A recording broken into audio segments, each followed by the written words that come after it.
Victory wings ప్రేక్షకులకి నమస్కారం. ఈనాడు మన స్టూడియోలో ఉన్నారు వి ప్రకాష్ గారు. వీరు వి ప్రకాష్ గారి కన్నా తెలంగాణ ప్రకాష్ గారుగా అంటే చాలామందికి ఆయన తెలంగాణ అనేటువంటి రాష్ట్రం పేరునే ఆయన ఇంటి పేరుగా కూడా మలుచుకున్నారు. తెలంగాణ రాష్ట్రానికి పార్టీ ఆవిర్భావానికి ఫౌండర్ మెంబర్గా కూడా ఉన్నారు. వారితోటి ముఖాముఖి. నమస్కారం అండి ప్రకాష్ గారు. నమస్కారం సార్. తెలంగాణ జన వనరుల అభివృద్ధి సంస్థకి చైర్మన్గా 7.5 సంవత్సరాలు చేసి ఈ తెలంగాణ ప్రజలకి నీటి బాధని పోగొట్టారు. మీరు కేసీఆర్ గారికి చాలా ఆప్తులు, సన్నిహితులు కూడా. మరి అటువంటిది మీరు ఒక ఎమ్మెల్యేనో ఎంపీనో పోస్ట్కి అయ్యి మినిస్టర్గా ఉండాల్సింది పోయి ఈ నీటి వనరుల శాఖకి ఎందుకు ఎంచుకున్నారు మీరు? మంచి ప్రశ్న అండి. ఎందుకంటే నేను ఊహ తెలిసినప్పటి నుంచి కూడా విప్లవోద్యమాలతో ఉన్నాను. ముందుగా నాది వరంగల్ జిల్లా ములుగు తాలూకాలో రామప్ప చారిత్రక ప్రదేశం. అది మా ఊరు. రామప్ప టెంపుల్ ఉన్నది పాలంపేట గ్రామం. అక్కడ నేను జన్మించాను. మొదటి నుంచి కూడా మా ఫ్యామిలీ ఆ వతందార్ల ఫ్యామిలీ. అసల్దార్ మాలి పటేల్గా మా గ్రేట్ గ్రాండ్ ఫాదర్ దగ్గర నుంచి మా ఫాదర్ వరకు ఉన్నారు. సో అక్కడే నేను ములుగులో చదువుకుంటున్న సమయంలోనే తెలంగాణ ఉద్యమం వచ్చింది. సో మొదటి దశ 69 ఉద్యమంలో కూడా నేను స్కూల్ స్టూడెంట్గా పార్టిసిపేట్ చేశాను. సో అంతకంటే ఇంకా 1 ఇయర్ బిఫోర్ విశాఖ ఉక్కు ఆంధ్రుల హక్కు అని 67, 68 అప్పుడు నేను ప్రైమరీ స్కూల్లో చదువుతున్నప్పుడే ఆ స్కూల్ లీడర్గా ఆ ఉద్యమంలో పాల్గొన్నాను. సో చిన్నప్పటి నుంచి ఉద్యమాలతో పెరగడం వల్ల మా కుటుంబ బ్యాక్గ్రౌండ్ ఏమో ఒక అంటే ఎగువ మధ్యతరగతి ఒక భూస్వామ్య కుటుంబం అనుకోవచ్చు. కానీ నా విద్యాభ్యాసంలో కానీ నా ఉద్యమాల సాహచర్యంలో కానీ నాకు కొద్దిగా విప్లవ భావాల వైపు అంటే 11వ సంవత్సరంలోనే 69 ఆ ప్రాంతంలో తెలంగాణ ఉద్యమం బుల్లెట్ల వర్షానికి సమసిపోయిన తర్వాత ముగిసిపోయిన తర్వాత ములుగు ఏరియాలోనే నక్సలైట్ మూవ్మెంట్ స్టార్ట్ అయింది. అప్పుడు దేవులపల్లి వెంకటేశ్వరరావు, చంద్ర పుల్లారెడ్డి అంటే వాళ్ళ సిద్ధాంతాలకు ఆకర్షితున్నాను. అంటే ఊహ తెలిసినప్పటి నుంచి కూడా విప్లవ భావాలతో పెరిగాను. సో చివరికి కొంతకాలం కొండపల్లి సీతారామయ్య, సత్యమూర్తి వాళ్ళ నాయకత్వంలో ఉన్న విప్లవ రచయితల సంఘం, తర్వాత రాడికల్ విద్యార్థి సంఘం ఆ సమావేశాలకు పోవడం, వరవరరావు గారితో ఉన్న సాన్నిహిత్యం. మా కాలేజీకి ఆయన ప్రిన్సిపాల్ ఉండేవారు. అప్పుడు అరెస్ట్ అయ్యి జైల్లో ఉన్నారు నేను చదువుకుంటున్న సమయంలో, సికేఎం కాలేజ్.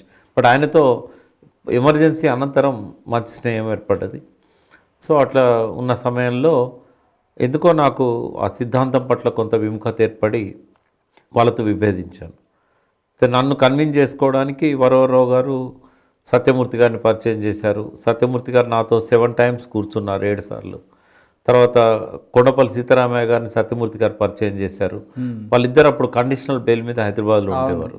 అయితే నేను అప్పుడు ఆ రోజుల్లో నాకేంటంటే బాగా ఇంట్రెస్ట్ ఈ విప్లవ సిద్ధాంతాలు. అప్పటికే నేను ముఖ్యమైన పుస్తకాలన్నీ కూడా చదివేశాను. మార్క్సిజం, లెనినిజానికి సంబంధించి 20-21 సంవత్సరాల వయసు 78లో.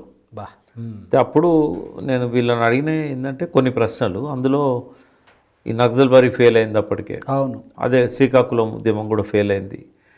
మళ్ళీ మూసలో పోసినట్టుగా అదే పద్ధతిలో మళ్ళీ మీరు ఇక్కడ విప్లవోద్యమాన్ని మళ్ళీ మొదలు పెడుతున్నారు. అప్పటికి ఇంకా పీపుల్స్ వార్కు ఆ పేరు పెట్టలేదు, సిఓసి పేరుతో ఉండే సెంట్రల్ ఆర్గనైజింగ్ కమిటీ. సో అట్లా నాకు వాళ్ళతో ఉన్న ఆ సాన్నిహిత్యం, చర్చ. లాస్ట్కి కొండపల్లి గారు అన్నారు, నీకోసం మేము ఆ సిద్ధాంతాన్ని మార్చుకోలేము, నీకు ఉండాలనుకుంటే మాతో ఉండు, లేకుంటే వెళ్ళిపోవచ్చు అని అన్నారు. సో నేను దేవులపల్లి వెంకటేశ్వరరావు గారి సాహిత్యాన్ని చదివి అటువైపు ఆకర్షితున్నాయి. తెలంగాణ రీజనల్ కమిటీ మెంబర్గా కూడా ఆ పార్టీలో పనిచేశాను. వాళ్ళ స్టూడెంట్ వింగ్కి నేను నాయకత్వం వహించాను, డెమోక్రటిక్ స్టూడెంట్ ఆర్గనైజేషన్.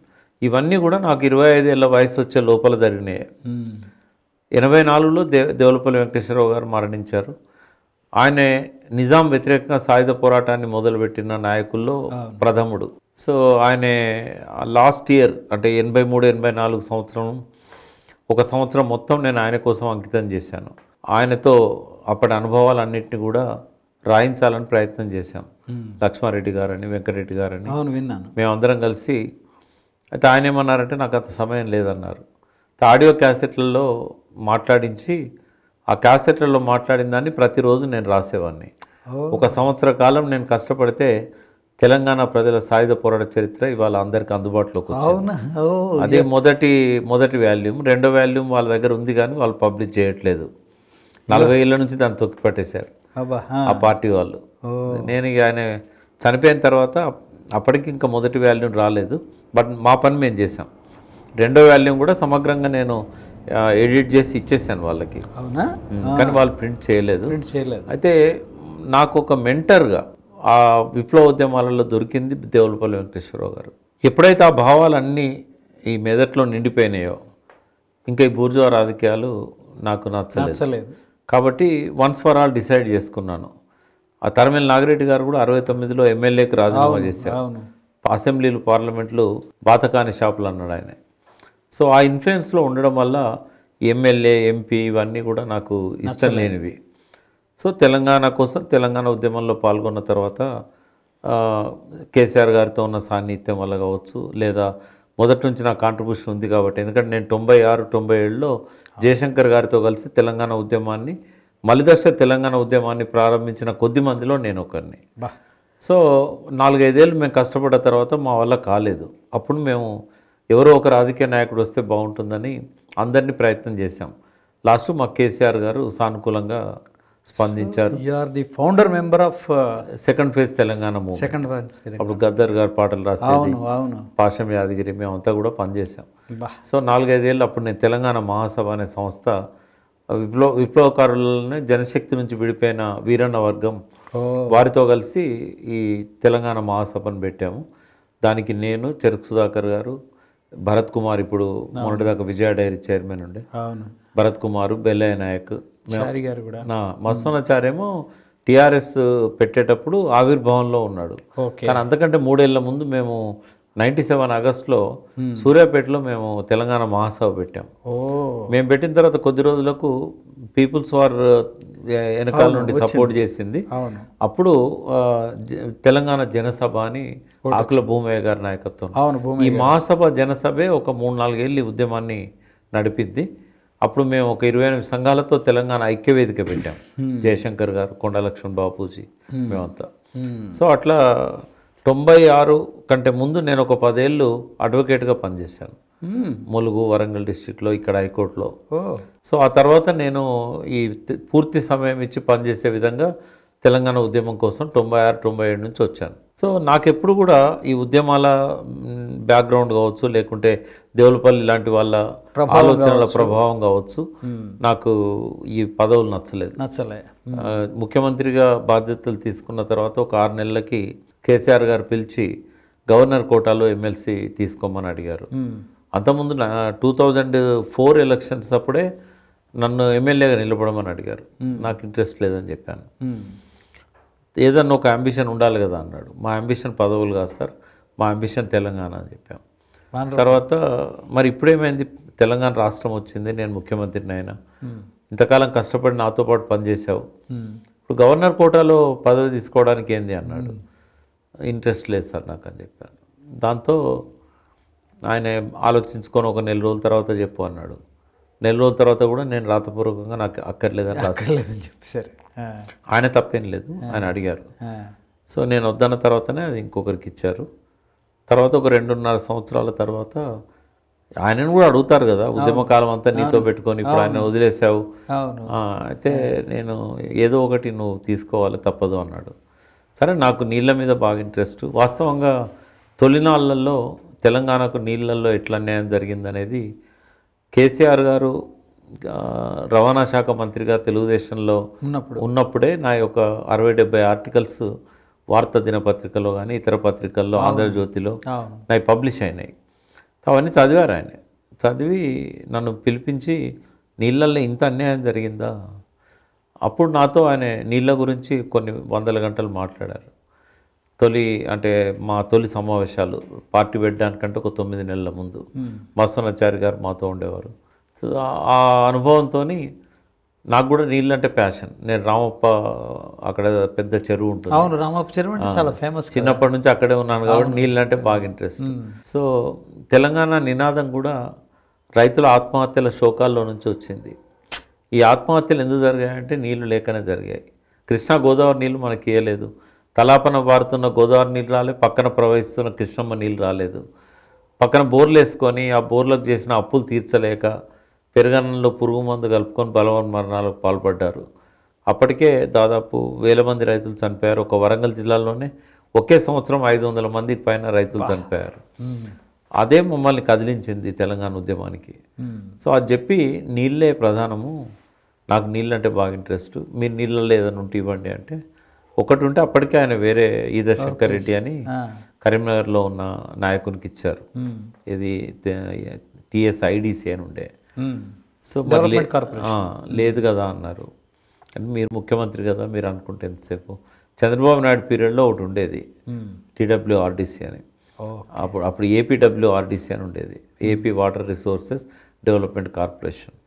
అది అప్పుడే మూసేశారు చంద్రబాబు నాయుడు పీరియడ్లోనే. కానీ అది దానికి కొన్ని అప్పులు ఉన్నాయి, అందుకని అది కంటిన్యూ అవుతున్నది. ఆ షెడ్యూల్లో కూడా మెన్షన్ చేశారు, అదొకటి ఉంది కదా దానికి మళ్ళీ ప్రాణం పోయండి అంటే ఓ 2 నెలలు ఆలస్యంగా కొద్ది వెయిట్ చేయండి నేను చేస్తాను అన్నాడు. నా కోసమే ఈ కార్పొరేషన్ క్రియేట్ చేశాడు. మొన్నటి వరకు కూడా నేను దానికి చైర్మన్గా 7.5 సంవత్సరాలు. అవును, చాలా అద్భుతంగా చెప్పారండి. అయితే నన్ను ఈ మధ్య మనకి గవర్నమెంట్ మారింది, కొత్త గవర్నమెంట్ వచ్చింది. అయితే వాళ్ళు చెప్పడం ఏంటంటే తెలంగాణ కాళేశ్వరం ప్రాజెక్ట్ కోసం అని చెప్పేసి ఏదో 45 లక్షల కోట్లు పెట్టారని, అందులో ఓన్లీ 15 లక్షల కోట్లే అయిందని, ఇట్లాంటివన్నీ కూడా లేదు. వాళ్ళు అన్నది ఏంటంటే 1,00,000 కోట్లు తిన్నారు అని రాహుల్ గాంధీతో చెప్పించారు. తర్వాత ఏమన్నారంటే 1,00,000 కోట్లు ఖర్చు అయింది, అందులో సగం తినుంటారు అని అన్నారు. రెండు అబద్ధాలే. ఒకటి ఉంటుందండి, ఏ ప్రభుత్వమైనా పార్టీ ఉంటుంది, ఎన్నికలు ఉంటాయి, నడపడానికి వాళ్ళు కొంత ఎక్స్పెక్ట్ చేస్తారు. ఇవన్నీ కూడా ఒక మన రాష్ట్రంలో లేదు, మొత్తం భారతదేశం అంతా ఉంటుంది. సో కాంట్రాక్టర్కు మేము 13% లాభం చూపెడతాం. ఎస్టిమేషన్ వేసేటప్పుడే 13% కాంట్రాక్టర్ వాటా ఉంటుంది. అలా ఆయన పెట్టుబడి పెడతాడు, కష్టపడతాడు కాబట్టి ఇంజనీర్లకు అందరికి సాలరీస్ ఇస్తారు కదా వాళ్ళు. సో అందులో నుంచే వాళ్ళు అడ్జస్ట్ చేస్తారు. అయితే పెద్దగా వాళ్ళు చెప్తున్నట్టుగా 1000 కోట్ల అవినీతి అయితే కాళేశ్వరంలో ఏం జరగలేదు. అయితే మేడిగడ్డ బ్యారేజ్ ఏదైతే ఉన్నదో అందులో ఒక పియర్ పూర్తి భూమిలో కుంగిపోవడం, 1-2 పియర్స్, ఇది కరెక్ట్గా ఎన్నికలకు ముందే జరగడం. అంతకు ముందు నుంచే వీళ్ళు అవినీతి అని చెప్పడానికి యాదృచ్ఛికంగా అయినా కూడా అదొక సాక్ష్యంగా నిలిచింది. నమ్మిళ్ళు జనం కొంత. అంటే వాళ్ళు సరే అది ఎందుకు జరిగింది అంటే దాని మీద పరిశోధన జరుగుతుంది. ఇంకా ఎందుకు జరిగింది అనేది ఇరిగేషన్ శాఖని నిర్ధారణ చేయలేదు, దాని మీద ఇంకో కమిటీ కూడా వేయలేదు. వీళ్ళు న్యాయ విచారణ చేస్తే ఎందుకు జరిగిందనేది తెలియదు. న్యాయ విచారణ కాదు కావాల్సింది, ఎక్స్పర్ట్స్తోనే ఒక కమిటీ వేసి అందులో భూభౌతిక శాస్త్రవేత్తలు ఉండాలి. ఎందుకంటే భూమిలో అట్టడుగున ఉన్నాయి, కుంగిపోయినాయి, మట్టి పొరలలో ఏముంది, వాళ్ళు ఇచ్చిన రిపోర్టుకున్న దీనికి ఏమైనా టాలీ అవుతుందా లేదా, డిజైన్స్లో లోపం ఉందా, ఎందుకు ఈ ప్రమాదం జరిగింది అనేది, అది ప్రమాదమా నిర్లక్ష్యమా, ఈ విషయాల మీద ఎంక్వైరీ జరుగుతూ ఉంది. బట్ ఏదైనా కూడా ఒకవేళ దోషులు కాంట్రాక్టర్ అయినా ఎల్ఎన్టీ కంపెనీ, ఒకవేళ అది దోషిగా ఎల్ఎన్టీ కంపెనీ తేలినా, దోషిగా ఇంజనీర్స్ తేలినా కూడా శిక్షార్హులు. అంతే కదా. ఇప్పుడు ఎల్ఎన్టీ వాళ్ళు బాధ్యత వాళ్ళే తీసుకుంటామని చెప్పారు. Very good. మధ్యలో తప్పుకుందామని చూశారు కానీ వాళ్ళ పీరియడ్ ఉంది, అయిపోలేదు. ఇంకోటి రికార్డ్స్ పరంగా దానికి వీళ్ళు క్లీన్ చిట్ ఇవ్వలే, లైన్ ఓవర్ చేసినట్టు కూడా కాలే, ఇంకా వాడుతున్నారు మరి. బట్ ఆ పీరియడ్ ఇంకా కామెంట్సే కాలేదు, 2 సంవత్సరాలు అది మొదలే కాలేదు, ఇంకా వారంటీ పీరియడ్లోనే ఉంది, వారంటీ పీరియడ్లో ఉంది. కాబట్టి ప్రమాదం ఏం లేదు. రెండవది ఏంటంటే ఒక 6 నెలల పాటు నీళ్లను వదిలేస్తారు, బట్ ఇప్పటికే అన్ని స్టోరేజెస్లో నీళ్లు ఉన్నాయి. అంటే యాసంగి పంటలకు ఇబ్బంది ఏం లేదు. Very good. కాబట్టి దానివల్ల ప్రజలకు వచ్చే నష్టం ఏం లేదు. కాకపోతే కేసీఆర్ గారు ఒక గొప్ప విజనరీ అండి. అయితే ఆయన మొదటి ప్రాధాన్యతగా సాగునీటిని ఎంచుకున్నారు. అందుకే తుమ్మిడిహాటి దగ్గర బ్యారేజ్ కట్టినట్టయితే అక్కడ చాలా సమస్యలు వస్తున్నాయి. ఫస్ట్ ఏంటంటే ఆ ఎన్విరాన్మెంట్ క్లియరెన్స్ రాదు ఆ ప్రాజెక్ట్కి. ఇప్పుడు ఉత్తమ్ కుమార్ రెడ్డి గారు భారీ నీటిపారుదల శాఖ మంత్రి అయింది కదా, అయిన తర్వాత ఆయన మాట్లాడుతూ కాళేశ్వరం దగ్గరే మేము తుమ్మిడిహట్టి కట్టి తీరుతాం, ప్రాణహిత దగ్గర కట్టలేదు, అది కేవలం అవినీతి కోసమే దాన్ని మార్చారు అని అన్నాడు. అది కరెక్ట్ కాదు. అక్కడ ఒకటి ఎన్విరాన్మెంట్ క్లియరెన్స్ వచ్చే అవకాశం లేదు, శాంక్చురీ ఉంది పక్కనే. ఒకవేళ దాన్ని పైకి జరిపి కడదామంటే రెండు నదులు కలిసే సంగమం దగ్గర అసలు అడ్డంగా బ్యారేజ్ కట్టే పరిస్థితి లేదు. అది ఒక వి షేప్ లాంటి బ్యారేజ్ కావాలి. అట్లాంటి బ్యారేజ్ భారతదేశంలో ఎక్కడా లేదు. డ్యామ్ అంటే కట్టొచ్చు అట్లా, కానీ బ్యారేజ్ కట్టలేరు. అయితే ఇటువంటి సమస్యలన్నీ ఉన్నాయి. అందుకే ముఖ్యమంత్రి గారు కేసీఆర్ గారు అప్పుడు ఆలోచించి ఏం చేశారంటే తుమ్మిడాటిని రద్దు చేయలే, ఆయన కట్టాలనుకున్నారు. కానీ ఇటువంటి సమస్యలు ఉన్నాయి కాబట్టి కొద్దిగా పైకి జరిపి వార్ధా నది దగ్గర, వార్ధా నది పెనుగంగ ఈ రెండు కలిసే సంగమం ఒకటి ఉంటుంది, అక్కడ కట్టినట్టయితే అక్కడ ఇబ్బందులు ఏం లేవు.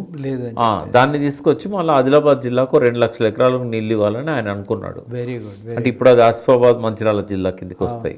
సో వాళ్ళు ఒకవేళ కట్టాలనుకుంటే వార్ధా నదిది కట్టచ్చు. ఆల్రెడీ పర్మిషన్ కోసం సిడబ్ల్యూసీ దగ్గర పెండింగ్ ఉంది, కొన్ని క్లియరెన్స్లు కూడా వచ్చాయి, అది కట్టొచ్చు.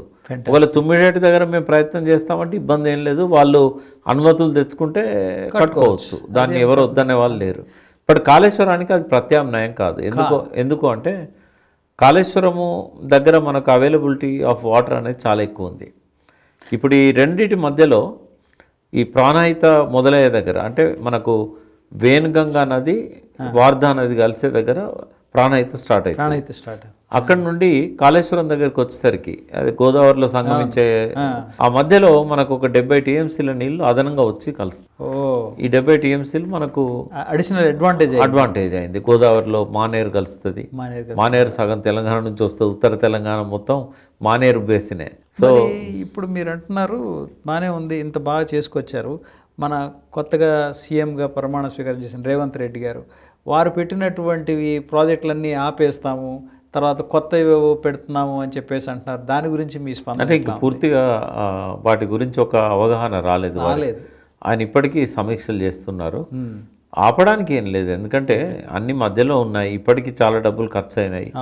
ఈవెన్ మనము పాలమూరు రంగారెడ్డి ప్రాజెక్టు నేరుగా కోడంగల్కు 2 లక్షల ఎకరాలు నీళ్ళు ఇచ్చే ప్రాజెక్టు, కరెక్ట్ కదా. అయితే అది ఎట్లా ఆపుతాడు ఆయన? కోడంగల్ అనేది దాని టేలెండ్ నీళ్ళు రావాలంటే పైన అన్ని పారుకుంటూ రావాలి కదా. కాబట్టి ఇప్పటికే రిజర్వాయర్లు అన్ని పూర్తయినాయి. ఒకటే ఒక్క రిజర్వాయర్ లక్ష్మీదేవిపల్లి రిజర్వాయర్ అనేది పెండింగ్ ఉంది. ఈ మిగతా రిజర్వాయర్లన్నీ పూర్తయినాయి. ఇప్పుడు ఆపే పరిస్థితి లేదు. కాళేశ్వరం కూడా ఆయన ఆపడు. ఇప్పుడు కేసీఆర్ గారు అవినీతి పాల్పడ్డారని ఒక రుజువు చేసే ప్రయత్నం చేస్తారు, జ్యుడిషియల్ కమిటీ వేస్తారు.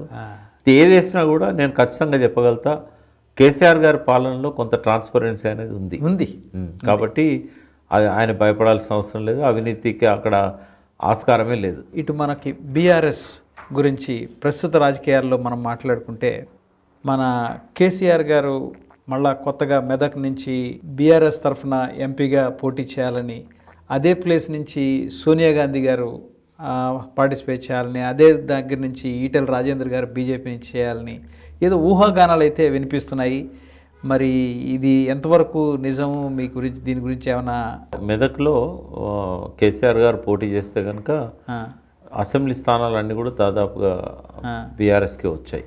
ఎందుకంటే ఇప్పుడు సిద్దిపేట, గజ్వేల్, ఒక మెదక్ ఒకటి కాంగ్రెస్ గెలిచింది. మెదక్ ఒక్కటి తప్ప మిగతా 6 స్థానాలు దాదాపుగా సెంట్రల్ లెవెల్లో బీఆర్ఎస్ పార్టీ అనేది స్థాపించింది దానికోసం అని చెప్పేసి. మరి ఇప్పుడు ప్రస్తుతం మనకి వాళ్ళు ఎన్నికల్లో ఓటమిని చవి చూశారు. మరి దీన్ని స్టేట్ లెవెల్లో నుంచి సెంట్రల్ లెవెల్లోకి ఎలా తీసుకెళ్తారనుకుంటున్నారు?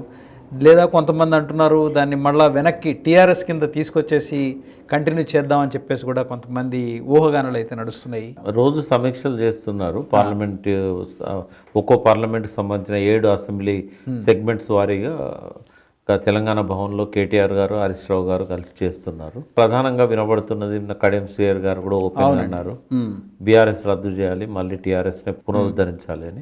నేను వ్యక్తిగతంగా అయితే దాన్ని వ్యతిరేకిస్తున్నా. నిన్న మీటింగ్లో కూడా చెప్పాను, వీళ్ళందరి ముందే వెనక్కి రావడం అనేది కరెక్ట్ కాదు. సో బీఆర్ఎస్ కొనసాగాలి, టీఆర్ఎస్ అక్కర్లేదు, ఆల్రెడీ రద్దు చేశాం మనం, మళ్ళీ పునరుద్ధరించాల్సిన అవసరం లేదు. బీఆర్ఎస్కు తెలంగాణ రాష్ట్ర అధ్యక్షునిగా, అదొక జాతీయ పార్టీ కాబట్టి రాష్ట్రానికి వర్కింగ్ ప్రెసిడెంట్ అక్కర్లేదు, నేరుగా అధ్యక్షుడిని పెట్టవచ్చు. సో నేరుగా అధ్యక్షునిగా కేటీఆర్ గారిని ప్రకటించాలి. కేసీఆర్ గారు జాతీయ అధ్యక్షునిగా ఉండాలి. సో మహారాష్ట్ర నుంచి కొన్ని వేల మంది వచ్చి జాయిన్ అయ్యారు. ఓకే. మనం ఎలక్షన్ల ముందు చూసాం. అవునండి. ప్రతిరోజు వచ్చి కండవాలు కప్పుకున్నారు. అవును. ఈయన కూడా పోయి 2-3 మీటింగ్స్ బాగా సక్సెస్ చేశారు. నేను కూడా ఒకటి ఔరంగాబాద్ మీటింగ్ అటెండ్ అయినాను. విపరీతమైన స్పందన ఉంది. కాబట్టి మహారాష్ట్రలో కొన్ని అసెంబ్లీ సీట్స్ కూడా గెలిచే అవకాశం ఉంది. అంటే రేపు ఒకవేళ మళ్ళీ పార్లమెంట్ ఎలక్షన్స్ ద్వారా కొంత కేసీఆర్ గారు మహారాష్ట్రలో తన ప్రభావాన్ని చూపగలిగితే అసెంబ్లీ సెగ్మెంట్స్లలో బలం పుంజుకుంటుంది. కాబట్టి రేపు అక్కడ ఏర్పడే ప్రభుత్వాలు 4 పార్టీలు ఉన్నాయి. అక్కడ శివసేన ఉంది, ఇప్పుడు షిండే శివసేన అయితే కనుక ఉద్ధవ్ ఠాక్రే శివసేన ఉంటుంది, తర్వాత బీజేపీ ఉంటుంది, శరద్ పవార్ కాంగ్రెస్ ఉంటుంది, ఎన్సీపీ, మళ్ళీ కాంగ్రెస్ ఉంటుంది. సో ఇన్ని పార్టీల మధ్య ఒక డిసిసివ్ ఫ్యాక్టర్గా ఒక ప్రభుత్వం ఏర్పడాలంటే నిజంగానే బీఆర్ఎస్ అవసరమయ్యే పరిస్థితి రావచ్చు. మరి అప్పుడు ఇక్కడ స్టేట్ లెవెల్లో చీఫ్ మినిస్టర్గా ఎవరు చేస్తారు? ఇంకా కేసీఆర్ గారు చీఫ్ మినిస్టర్ ఉండరు. ఎందుకంటే మొన్న హ్యాట్రిక్ కోసం ఆయనకు అవకాశం వచ్చింది, ఇంకా హ్యాట్రిక్ ఛాన్స్ పోయింది. కాబట్టి ఒకవేళ రేపు మళ్ళీ ఇక్కడ రాష్ట్రంలో టీఆర్ఎస్ అధికారంలోకి వచ్చుకుంటే కేటీఆర్ వస్తారు. ఎందుకంటే ఆయనకు ఒక మంచి అవకాశం వచ్చింది. వంశపారంపర్యంగా కుటుంబ పాలన అనే పేరు రాకుండా మధ్యలో ఒక బ్రేక్ వచ్చింది. కేసీఆర్ గారి పాలన పోయింది, రేవంత్ రెడ్డి గారి పాలన మొదలైంది. ఈ 5 ఏళ్ళు కేటీఆర్ గారు కష్టపడి మళ్ళీ పార్టీని అధికారంలోకి తెచ్చే ఒక చక్కటి అవకాశం దొరికింది ఆయనకి. అంటే మనము బ్లెస్సింగ్స్ ఇన్ డిస్గైజ్. అదే ప్రతి దురదృష్టం నుంచి ఒక అదృష్టాన్ని తెచ్చుకోవాలి. అయితే అది ఆయన కోసం వచ్చిందేమో. ఇది అన్ని మన మంచిగా అనుకోవాలి. సో ఆయనకు వచ్చిన అవకాశాన్ని ఆయన ఉపయోగించుకోవాలి. రేవంత్ రెడ్డిని ఎదుర్కోవడానికి ఒక్క కేటీఆర్ చాలు, లేదా ఒక్క హరీష్ చాలు. దానికి కేసీఆర్ గారు కూర్చోవలసిన అవసరం లేదు. ఎందుకంటే వీళ్ళిద్దరి కంటే కూడా రేవంత్ జూనియర్. పార్టీ పెట్టిన కొత్తలో మాకు మిడ్జిల్ అనే ఒక మండలంలో ఒక మామూలు స్థాయి నాయకుడు ఆయన. అంటే 2004-05 ఆ ప్రాంతంలో రేవంత్ రెడ్డి టీఆర్ఎస్లో పనిచేశారు. అప్పుడు మిడ్జిల్ నుంచి మాకు జెడ్పీటీసీ టికెట్ అడిగారు ఆయన. అయితే ఇవ్వలేదు అప్పుడు. ఎందుకంటే స్థానికంగా అక్కడ వనపర్తి నిరంజన్ రెడ్డి గారు ఆ జిల్లా బాధ్యతలు చూసేవారు. ఆయన ఎందుకో మరి అక్కడ వేరే క్యాండిడేట్ ఉన్నారో ఏమో, ఇంకోటి నేటివ్ మండలి అవునో కాదో అది ఆయనకి ఇవ్వలేదు. ఇవ్వకపోవడంతో ఆయన ఇండిపెండెంట్గా గెలిచాడు. గెలిచి మళ్ళీ లోకల్ బాడీస్లో ఎమ్మెల్సీ వచ్చినప్పుడు లోకల్ బాడీస్లో ఇండిపెండెంట్గానే ఎమ్మెల్సీకి పోటీ చేశాడు. చేసి పరోక్షంగా తెలుగుదేశం సహకారంతోనే ఆయన ఎమ్మెల్సీ అయ్యాడు. ఈయన లోపల ఉన్న కొంత చురుకుదనము ఇదంతా చూసి చంద్రబాబు నాయుడు ఆయన పికప్ చేసుకొని ఎమ్మెల్యే ఇచ్చాడు. సో రేవంత్ రెడ్డి గారు అనుభవంలో కానీ ఏ విషయంలో చూసినా కూడా హరీష్ రావు గారు కేటీఆర్ గారి కంటే కూడా జూనియర్ కనే ఉంటుంది. అంటే కేటీఆర్ కంటే కొద్దిగా సీనియర్, ఎమ్మెల్సీ అయ్యాడు కాబట్టి. కానీ మంత్రిగా కేటీఆర్ 10 సంవత్సరాలు చేశాడు. హరీష్ రావు గారు అయితే ఈ 10 సంవత్సరాలతో పాటుగా రాజశేఖర రెడ్డి గారి క్యాబినెట్లో కూడా పనిచేశారు. కాబట్టి ఆయనను ఎదుర్కోవడానికి అసెంబ్లీలో ఈ పార్టీని బతికించుకోవడానికి వీళ్ళిద్దరే ఎక్కువ. వీళ్ళిద్దరిట్లో ఎవరో ఒకరు చాలు. దానికి కేసీఆర్ ఇక్కడ ఉండాల్సిన అవసరం లేదు. రెండవది ఏంటంటే కేసీఆర్ లాంటి విజనరీ కానీ పరిస్థితుల మీద అవగాహన ఉండి ప్రజలకు ఏం కావాలో అడగకుండానే అన్నీ చేయగలిగే ఒక వ్యక్తి మనకు అరుదుగా కనబడతారు. సో దేశం పట్ల, దేశ సమస్యల పట్ల, మౌలిక వసతుల కల్పన పట్ల ఆయనకున్న అవగాహన ఏ రాష్ట్ర ముఖ్యమంత్రిలో చూడలేదు, ఏ కేంద్ర నాయకుల్లో నేను చూడలేదు. కాబట్టి ఒక నేషనల్ లీడర్గా కేసీఆర్ గారు ఎమర్జ్ కావాలి. అన్ని అర్హతలు ఉన్నటువంటి నాయకుడు. ఆయన కేంద్ర మంత్రి ఉన్నాడు కానీ నేషనల్ లీడర్గా ఎమర్జ్ కాలేదు. ఆయన కావాల్సిన అవసరం ఉంది. ఎందుకంటే ఆ రోజుల్లో ఆయన లేబర్ మినిస్టర్ ఉన్నా కూడా, యూనియన్ లేబర్ మినిస్టర్గా నేను వెంటనే ఉన్నాను ఆ 2 ఇయర్స్ కూడా. తాను ఎప్పుడు తెలంగాణ వ్యాపకమే తప్ప తను దేశవ్యాప్తంగా ఉన్న సమస్యల మీద కానీ ఎన్నడూ ఆయన ఇంకోటి తిరగలేదు దేశం అంతా. సో అటువంటి వ్యక్తి ఇవాళ పార్లమెంట్లో తన వాయిస్ వినిపిస్తూ బీఆర్ఎస్ను అన్ని రాష్ట్రాలకు ఎక్స్పాండ్ చేయడానికి ఆయన పార్లమెంట్లోనే ఉండాలి. కాబట్టి దేశ రాజకీయాలలో ఎప్పటికైనా మనం ఎక్స్పెక్ట్ చేసే మార్పు రావాలంటే కేసీఆర్ లాంటి నాయకుడు అక్కడ ఉంటేనే, అపోజిషన్లో ఉన్నా, ఇండిపెండెంట్గా ఉన్నా, లేకుంటే ఒక్కడే ఎంపీగా ఉన్నా ఆయన సరిపోతాడు అక్కడ. నేను అనుకునేది ఆయన అక్కడే దీన్ని అవకాశంగా ఆయన మార్చుకుని ఇప్పుడు మెదక్ నుంచి పోటీ చేస్తే సునాయాసంగా గెలవగలుగుతాడు. రెండవది ఒకవేళ సోనియా గాంధీ ఖమ్మం నుంచి కూడా చేస్తే అవకాశం ఉంది అని అంటున్నారు. వాస్తవంగా ఆమె ఉత్తరప్రదేశ్లోనే చేస్తుంది. ఎందుకంటే దక్షిణ భారతదేశం అంతా వాళ్ళ చేతుల్లోనే ఉంది. అన్ని రాష్ట్రాల్లో వాళ్ళ ప్రతిభ ఉంది. ఇప్పుడు కేరళలో రాహుల్ ఉన్నాడు, తర్వాత కేరళ ప్రభుత్వంలో వాళ్ళు ఉన్నారు, తమిళనాడులో కూడా ఎంతో కొంత కాంగ్రెస్ బతికే ఉంది, కర్ణాటకలో వాళ్ళు అధికారంలోనే ఉన్నారు, తెలంగాణలో అధికారంలో ఉన్నారు. షర్మిలను ఇప్పుడు రేపు ఆంధ్రప్రదేశ్ అధ్యక్షురాలుగా చేసినట్టయితే మళ్ళీ కొంత ప్రభావం అయితే వస్తుంది, మరి ఇప్పటిలా ఉండదు. కాబట్టి ఉత్తర భారతదేశంలోనే కాంగ్రెస్ పోతున్నది, తన పట్టు కోల్పోతున్నది. కాబట్టి సోనియా అక్కడనే పోటీ చేస్తారని నేను బాగుంటుంది. బట్ మనం ఏం చెప్పలేము. ఒకవేళ ఆమె ఇక్కడికి వచ్చిన ఖమ్మం, నల్గొండ సేఫ్ ప్లేస్లు అండి. ఎందుకంటే మెదక్లో ఒకటే కాంగ్రెస్ గెలిచింది, అక్కడ తీసుకొచ్చి సోనియా నిలబెడతామంటే ఆమె ఎందుకు ఒప్పుకుంటుంది? ఎందుకంటే ఇందిరాగాంధీ నిలబడ్డదంటే ఆ రోజు అన్ని వాళ్ళ సీట్లే. ఇప్పుడు నల్గొండలో చూడండి 7 పార్లమెంట్ సెగ్మెంట్స్ వాళ్ళకే ఉన్నాయి కాంగ్రెస్, తర్వాత ఖమ్మంలో 7 వాళ్ళకే ఉన్నాయి. ఇక్కడో అక్కడో నిలబడితే సేఫ్, కానీ మెదక్ అనేది కరెక్ట్ కాదు. మరి మీరు ఇంకా ఈటెల రాజేందర్ గారి గురించి? రాజేందర్ మొన్న ఒక దిక్కు పోటీ చేస్తుంటే బాగుండేది. రాజేందర్ను టీఆర్ఎస్కు పరిచయం చేసింది నేనే. రాజేందర్ నాకు జూనియర్ చాలా. ఆయన పిడిఎస్లో ఉండేవాడు. 79లో నేను క్యాంపస్లో ఎంఏ చేస్తున్నప్పుడు ఆయన దిల్సుఖ్ నగర్ హాస్టల్లో ఉంటూ ఇంటర్మీడియట్ ఫస్ట్ ఇయర్ చేసేవాడు. అంత వ్యత్యాసం ఉంది. ఆయన వాళ్ళ అన్నయ్య నేను ఫ్రెండ్స్ సమ్మయ్య గారు అని మోడల్ స్కూల్లో టీచర్గా రిటైర్ అయ్యారు. ఆయన ద్వారా రాజేందర్ నన్ను అప్రోచ్ అయితే నేను కేసీఆర్ గారికి మొట్టమొదటిసారిగా రాజేందర్ గురించి చెప్పాను. ఇట్లా ముదిరాజు మంచి డబ్బు ఉన్నాడు, ఇట్లా కోళ్ళ ఫారాలు ఉన్నాయి, ఆయనకి ఇంట్రెస్ట్ ఉంది, ఉద్యమ నాయకుడు చిన్నప్పటి నుంచి, చంద్రపుల్లారెడ్డి గారితో తిరిగాడు, సో అది తీసుకురా ఆలస్యం ఎందుకు అన్నాడు. ఈ లోపల మత్స్వనాచారి ద్వారా ఆయన సభ్యత్వం తీసుకొని పార్టీలోకి వచ్చారు. రాజేందర్ మంచి ఉద్యమకారుడు, మంచి సమాజం పట్ల మంచి అవగాహన ఉన్న వ్యక్తి. కానీ సరే వాళ్ళిద్దరి మధ్య మనస్పర్ధలు రావడం వల్ల ఆయనను బయటికి పంపించారు. మొన్న కనుక ఆయన ఒక హుజరాబాదే పెట్టుకొని ఉంటే గెలిచేవాడు. 2 పెట్టుకునేసరికి ఎటు కాన్సన్ట్రేట్ చేయలేకపోయాడు. రెండవది రాష్ట్ర వ్యాప్తంగా తిరిగే పని కూడా ఆయనకు పెట్టారు. దానివల్ల ఆయన హుజరాబాద్ కోల్పోవాల్సి వచ్చింది.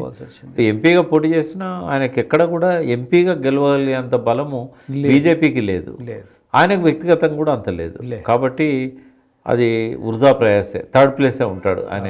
అక్కడ సోనియా గాంధీ ఉన్నా, ఇంకోరున్నా, ఎవరున్నా బీజేపీ ఆయన ఎక్కడ ఎంపీగా నిలబడ్డా 3rd ప్లేస్లోనే ఉంటాడు. కరీంనగర్లో ఆయనకు అవకాశం లేదు. కరీంనగర్లో మాత్రం కొంత ఆయనకు ఫాలోయింగ్ ఉంది. హుజరాబాద్ కూడా అందులోకే వస్తుంది. అయితే కరీంనగర్లో సంజయ్ ఉన్నాడు. సంజయ్ని కాదని ఇప్పుడు సిట్టింగ్ ఎంపీ రాజేందర్కి ఇవ్వరు. కాబట్టి ఆయన కష్టం ఎంపీ. మనకి ఎటు చూసినా కేసీఆర్ గారు మెదక్ నుంచి ఖచ్చితంగా గెలిచేటువంటి ఛాన్సెస్ చాలా ఎక్కువ బీఆర్ఎస్ పార్టీకి ఉంది. మీరు బలంగా కోరుకుంటున్నది కూడా బీఆర్ఎస్ పార్టీ అనేటువంటిది ఉండాలి, దీన్ని సెంట్రల్ లెవెల్లోకి తీసుకెళ్లాలి అనేటువంటిది మీ వాంఛ. చాలా బాగుందండి, చాలా మంచి విషయాలు తెలుసుకున్నాం. మరిన్ని విషయాలతోటి మరొక వీడియోలో కలుద్దాం. అంతవరకు సెలవు. ప్రకాష్ గారు, థ్యాంక్ యూ అండి. మీకు ఈ వీడియో నచ్చినట్లయితే లైక్ చేయండి, షేర్ చేయండి, సబ్స్క్రైబ్ చేయండి. చివర్లో గంట కొట్టడం మర్చిపోకండి.